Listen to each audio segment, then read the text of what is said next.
What if you could change the world for someone? Would you? You can. And when you do, the world changes for you too. I'd like to share with you my journey of how my life was changed forever. It had been a crazy 3 years getting regrouped after surviving an abusive marriage. My folks moved back to the Chicago suburbs from out of state to be supportive, but sadly, mom passed away shortly after their move. I found I was living in a whirlwind of survival, trying to keep it all together at times. I felt like I was juggling elephants. It was the spring of 1999 that one venture down to Central America changed my life forever. This trip set my sail in a direction I would never believe could be possible for a gal like me.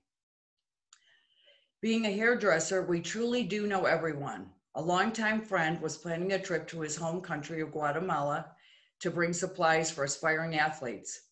After much discussion and planning, my dad agreed to help my girlfriend with the kids, and I was able to actually leave my Chicago suburb to venture to Guatemala City with the donations I had collected. It was great. Guatemala City was beautiful. The people were so friendly and not at all anything I was accustomed to. We took a side trip hours from the city to a remote Mayan village. It was something out of National Geographic. It was raw, real, rainforesty.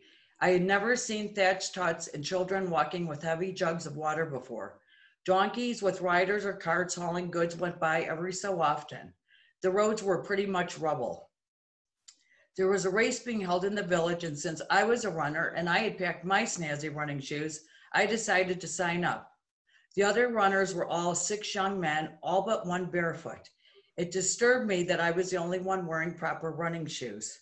The course was full of rocks, tree roots, and who knows what else. While we waited for the race to begin, a group of kids were on the sidelines watching us with wide-eyed excitement. They were so raggedy looking to me, but so cute.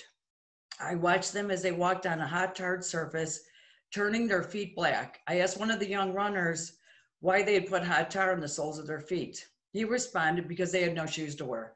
I felt ill, faint, deep sadness overwhelmed me. I flashed on my own kids at home who had never wanted for a thing, especially not a pair of shoes to wear. The race ended, and I did receive a pity trophy and round of applause for my efforts. I never looked at the villagers the same way again. For the rest of the trip, I struggled with the vision of the children putting tar on the soles of their feet. I just could not shake the image.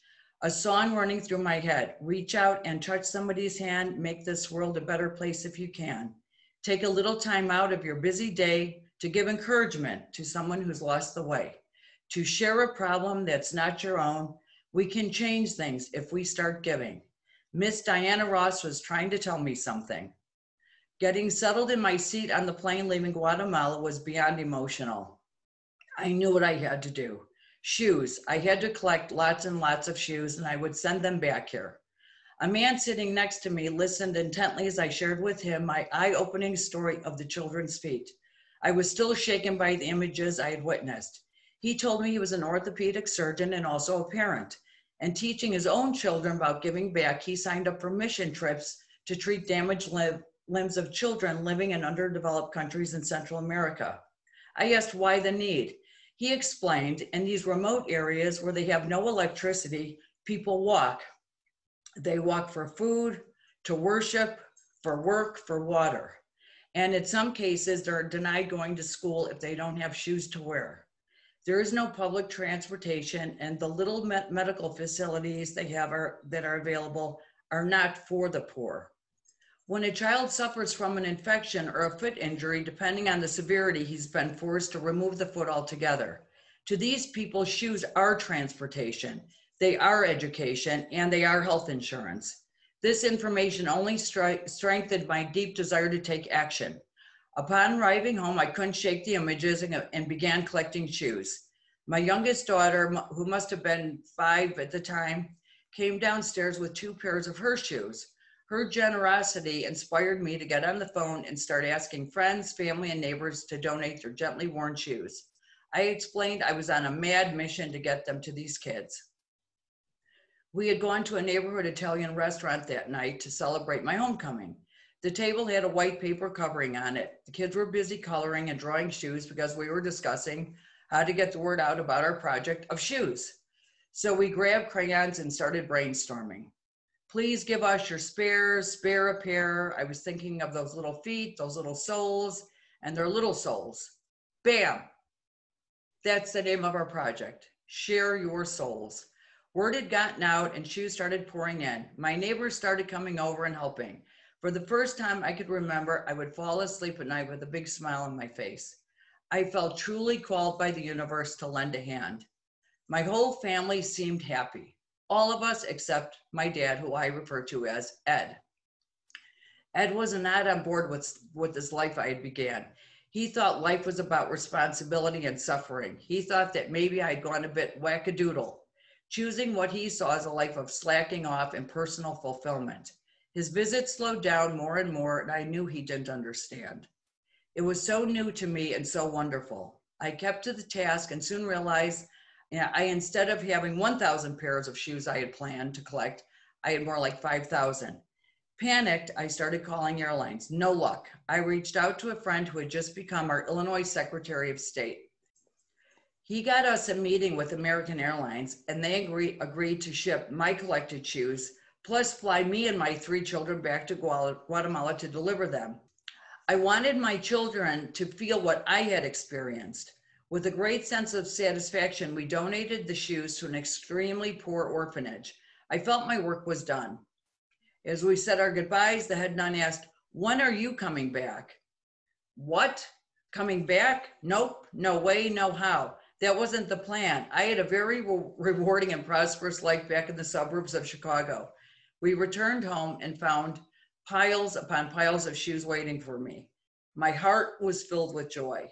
So I had asked myself, is this my destiny? To collect shoes from people I hardly know and share them with children I will never know, meet, or see? The shoes kept coming and more volunteers. Still no sign of Ed. Time went on, and one sunny afternoon, while a dozen or so of the neighborhood kids were over sorting shoes on my driveway, a squad car pulled up. 2 officers got out, and I was handed 2 citations.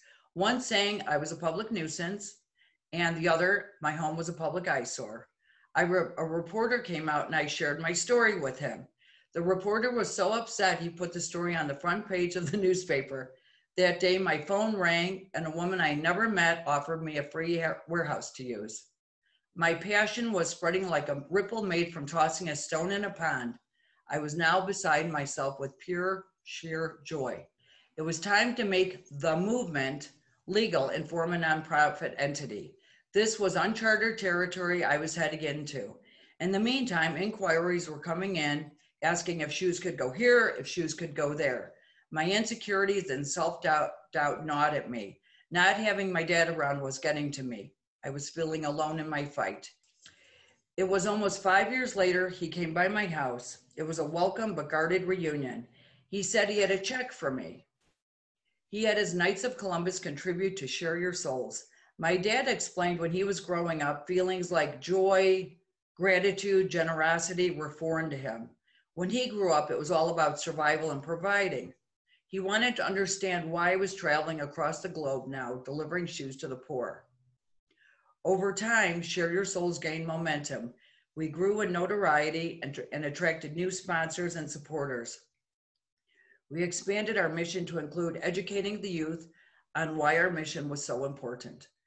It was wonderful. Soon, hundreds of school, youth groups, and civic organizations started booking volunteer slots with us.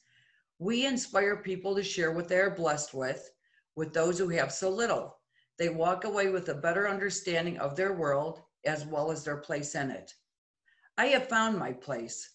Over the past 21 years, we have delivered over 4 million pairs of shoes to the most destitute corners of the world.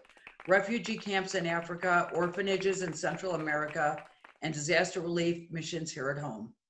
The only times I have looked back on my life was to thank God for trusting in me that I would stop, feel, and seize the opportunity for change and for the happiness that I experience each day, never taking it for granted. 4 years ago, I told my dad about a building for sale in an historic part of Chicago.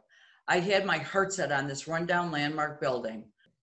Only because of my dad's support, we were able to buy the building and make it the permanent home of the Share Your Souls Foundation. Ed passed away 3 years ago, 92 years old. I have no doubt he died a happy man, knowing our relationship was mended. It is never too late. I've dedicated our building to my dad. He saw the vision. I will not let him down, and I know he is smiling.